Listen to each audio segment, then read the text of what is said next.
It's time for us to try to have a new social contract between government and community members. Colorado City wants to hand out cash. We're taking a look at how that program would work. It also can change the way that we all understand what it really takes to be able to live in our Front Range communities. Friday's snowstorm brought some much-needed moisture to Colorado, but wildlife officials say the rain and snow is a double-edged sword. An underperforming school district is looking to the future after the State Board of Ed votes to remove its accreditation. So we will be here, and I expect that we will be here for many years to come. Plus, the Avs and Nazem Kadri make a statement in St. Louis. I thought it was amazing tonight, especially with what's gone on in the last 48 hours. The dramatic way the team moved one game from the Western Conference Finals. But we start at 11 with the cloudy skies over the metro.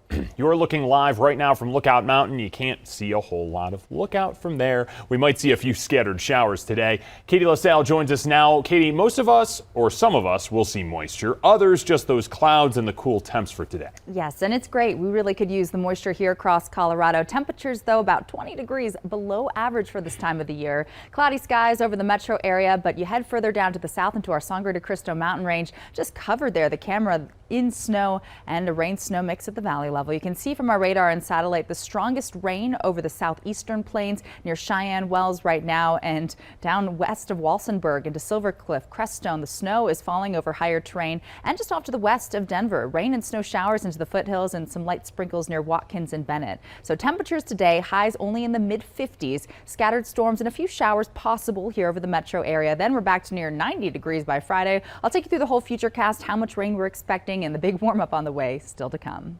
Katie, thanks. Well, you might think all the rain and snow that we got would be good to reduce fire danger, but officials say it's actually a little bit more complicated. Wildlife experts told the Denver Post the precipitation is good and bad. The storm likely increased the number of dead trees, branches, and other plants on the ground. And once those dry, they could fuel wildfires rather quickly. Officials say it's important for cities and counties to clear any debris with that in mind.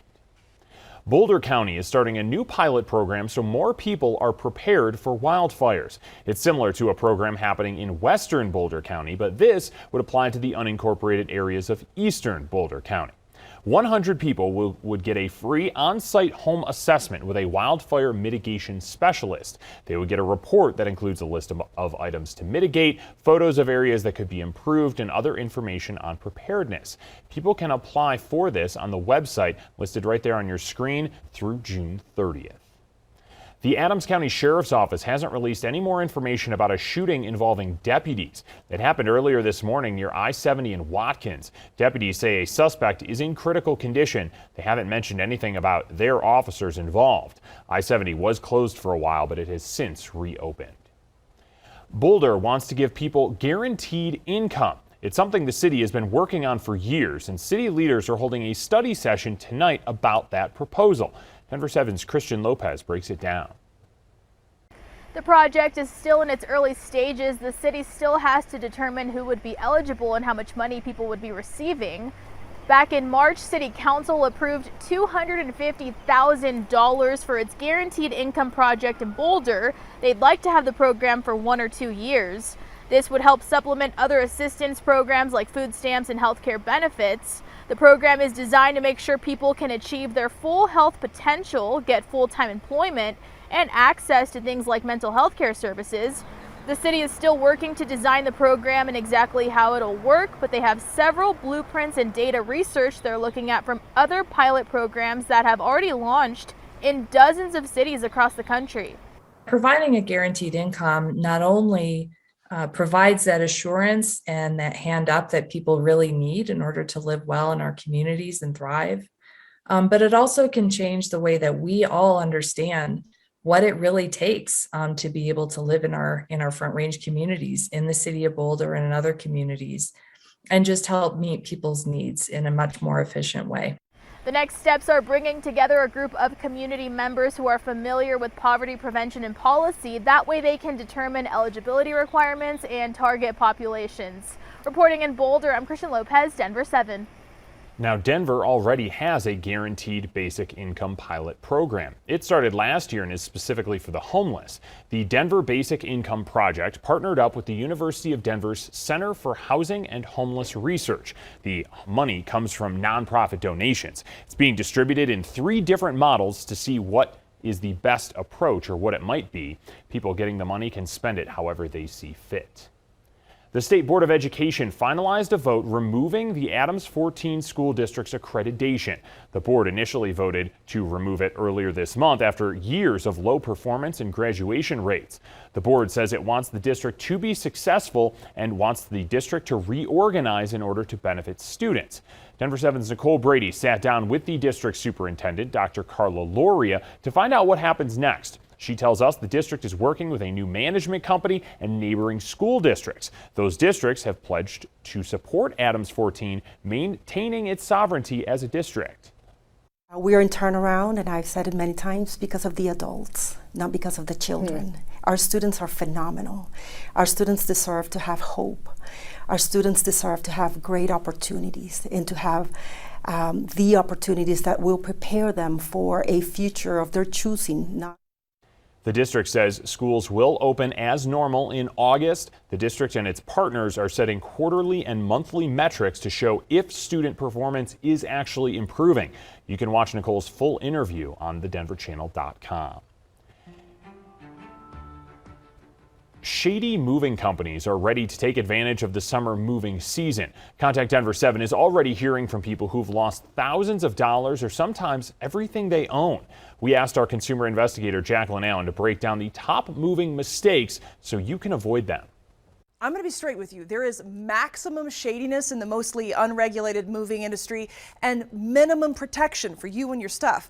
So let me walk you through what people do wrong so you can get it right. It's just heartbreaking. Brett Freegon graciously agreed to be our what not to do example, starting with hiring his mover. I actually found Mile High Van Lines, which interested me because I'm a big fan of Denver. I grew up with John Elway and the Broncos. So, I mean, go Broncos, yes, but this is not how you find a reputable mover. I just thought, what the heck, they looked pretty good. Moving mistake number 1, not doing your research. The BBB shows this company has an F rating, an alert, dozens of complaints.